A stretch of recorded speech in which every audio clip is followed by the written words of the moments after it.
Bonjour à tous. Alors, nous allons reprendre là où nous en étions la séance dernière. Donc, nous avions terminé la lecture analytique du chapitre 9 de l'ingénu. Et donc, je vous avais promis une séance de grammaire. Je vous ai donné la leçon sur papier, mais je tenais à enfoncer un petit peu le clou avec une petite vidéo. Donc, nous allons travailler sur l'interrogation.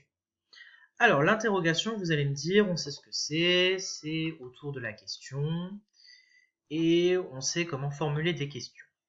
Que nenni, donc je vais vous donner des informations supplémentaires sur l'interrogation, et surtout vous donner la méthode pour analyser une interrogation dans le cadre de la question de grammaire à l'oral de bac. Alors, donc, si vous devez analyser une question le jour de l'oral du bac, premièrement, pensez à bien définir ce qu'est une interrogation. Alors, une interrogation, c'est un type de phrase qui sert à exprimer une demande d'information. Alors, je vous rappelle les trois autres types de phrases que sont la phrase déclarative qui se termine par un point, elle apporte des informations, la phrase exclamative qui exprime la surprise ou l'étonnement, qui se termine par un point d'exclamation et qui peut être introduite par un pronom par un mot exclamatif, par exemple quelle belle leçon, quelle surprise. Bon, ça peut être des mots exclamatifs. Et enfin la phrase injonctive que vous connaissez sous un autre nom, qui est la phrase impérative, qui sert à exprimer l'ordre et le conseil. En règle générale, ce seront des phrases qui vont être faites sur le mode impératif présent et parfois même se terminer par un point d'exclamation. Attention, la phrase injonctive ou impérative ne sert pas qu'à exprimer l'ordre. Il y a toute une modalité de choses que peut exprimer la phrase injonctive. Le conseil, l'avertissement. La deuxième chose, c'est que sa construction varie selon les niveaux de langue. Par exemple, une phrase comme « Vient-elle ce soir ?» Donc, une très belle interrogation. « Vient-elle ce soir ?» On considérera que c'est une phrase en registre soutenu. En courant, est-ce qu'elle vient ce soir? Et en oral ou en registre familier, on dira elle vient ce soir avec un point d'exclamation. Donc vous avez des variations au niveau des niveaux de langue. Alors justement, comment analyser une interrogation? Donc vous devez vous focaliser sur deux critères. Est-ce que je suis face à une interrogation directe ou indirecte? Ou est-ce que je suis face... Est-ce que, c'est pas ou, c'est et, est-ce que je suis face également à une interrogation partielle ou totale?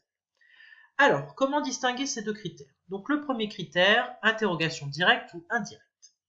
Partons de deux exemples, donc celui que je vous ai donné précédemment. Vient-elle ce soir? Je me demande si elle vient ce soir. Alors, l'exemple A est une interrogation directe parce que vous avez une belle inversion sujet-verbe et le point d'interrogation. C'est en gros l'interrogation que vous connaissez de manière classique, que vous avez vue et en primaire et au collège. Donc, interrogation directe, en règle générale, c'est une belle inversion sujet-verbe avec un point d'interrogation.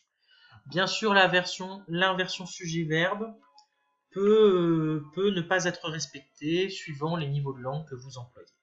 Dans ce cas, fiez-vous au point d'interrogation. Vous pouvez également avoir un mot interrogatif. Pourquoi ne vient-elle pas ce soir? Comment va-t-elle venir ce soir? Qui vient donc ce soir? Vous avez des beaux exemples d'interrogation directe avec un mot interrogatif.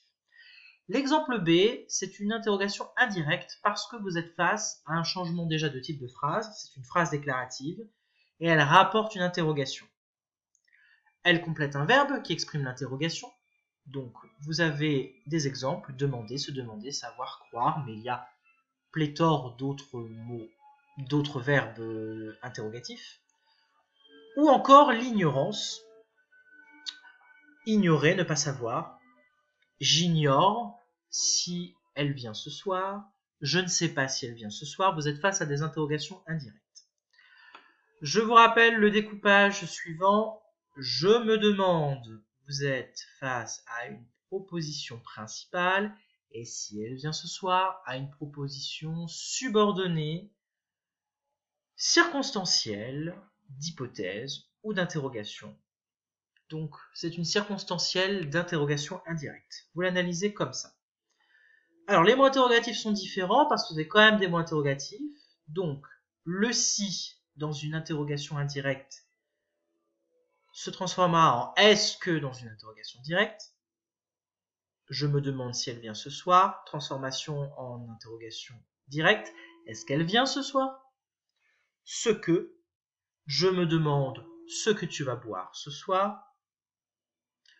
Que vas-tu boire ce soir si vous faites une belle interrogation directe? Attention, vous n'avez jamais d'inversion sujet-verbe dans une interrogation indirecte, ni de point d'interrogation dans une interrogation indirecte. Voilà, donc ça c'est l'essentiel que vous devez savoir sur la distinction entre direct et indirect. Donc vous me ressortez ça à l'oral de bac. Ça c'est un point qui est un peu plus facile, le deuxième critère. Alors c'est un critère qui s'ajoute justement au critère précédent. Donc vous me l'analysez en direct et indirect et vous me l'analysez en total ou partiel. Total ou partiel, on l'a vu très rapidement, mais c'est assez simple. Pour l'interrogation totale, la réponse sera oui ou non. C'est-à-dire que la question porte sur l'ensemble de la phrase. Est-ce qu'elle vient ce soir? Vous ne pouvez répondre que par oui ou non. L'interrogation partielle, la réponse sera autre que oui ou non, c'est-à-dire que la question porte sur un élément de la phrase. Exemple, qui vient ce soir? Vous ne pouvez pas répondre par oui ou non. On attend forcément le nom d'une personne. Donc par exemple, Patricia vient ce soir. Quand vient-elle? On n'attend pas une réponse oui ou non, mais on attend justement une heure, une date, etc. Une durée. Pour vous donner un petit indice, pour les interrogations totales, en général, elles sont introduites par est-ce que et l'inversion sujet-verbe aussi. En règle générale, quand vous avez une inversion sujet-verbe, c'est une interrogation totale. Pour les interrogations partielles, vous avez souvent un mot interrogatif. Où, quand, comment, qui, que. D'ailleurs, ça vous donne un indice sur l'élément sur lequel portera la réponse. Et en général, le mot interrogatif remplace l'élément sur lequel porte l'interrogation. Dernier point, c'est un point dont on parle très souvent, c'est la question rhétorique ou oratoire. Alors, on l'analyse souvent donc comme une figure de style. Oui, c'est une figure de style qui justement participe à l'ironie. Voici la définition que vous devez me sortir impérativement. C'est une question qui n'attend pas de réponse car elle est connue par celui qui la pose. C'est-à-dire que le but n'est pas d'obtenir une information, mais d'exprimer un argument, d'énoncer une vérité ou de donner un ordre. Voici donc pour la partie leçon. On va quand même faire la partie exercice, vous n'allez pas vous en sortir comme ça. Alors, voici la partie exercice. Donc, je vais vous faire le relevé des interrogations. Alors, première interrogation. Il demande au porteur de chaise à quelle heure on peut voir le roi. Donc, ligne 1 à 2. Ensuite, vous descendez ligne 16. Qu'est-ce donc que tout ceci? Est-ce que tout le monde est invisible dans ce pays-ci? Avec le point d'interrogation, ça sera mieux. Vous avez également une autre interrogation, ligne 24. Alors, ligne 24, c'est ici. Que demandez-vous? Vous en avez une autre, ligne 26-27, alors même une enfilade, que je donne de l'argent pour avoir repoussé les Anglais, que je paie le droit de me faire tuer pour vous pendant que vous donnez ici vos audiences tranquillement. Ensuite, vous avez le premier commis de Monsieur Alexandre, ligne 32, qui fait une autre interrogation. Et enfin, ligne 33, vous n'avez donc pas lu mes certificats. C'est donc ainsi qu'on en use. Alors, j'ai bien envie de vous laisser là et de vous donner comme travail d'analyser ces interrogations. Mais je vais vous donner un petit coup de pouce. Alors, la première, il demande au porteur de chaise à quelle heure on peut voir le roi. Alors, déjà, vous avez le verbe demander. Vous avez un point classique. Donc, vous êtes dans une phrase de type déclaratif, donc là, on est dans une interrogation indirecte.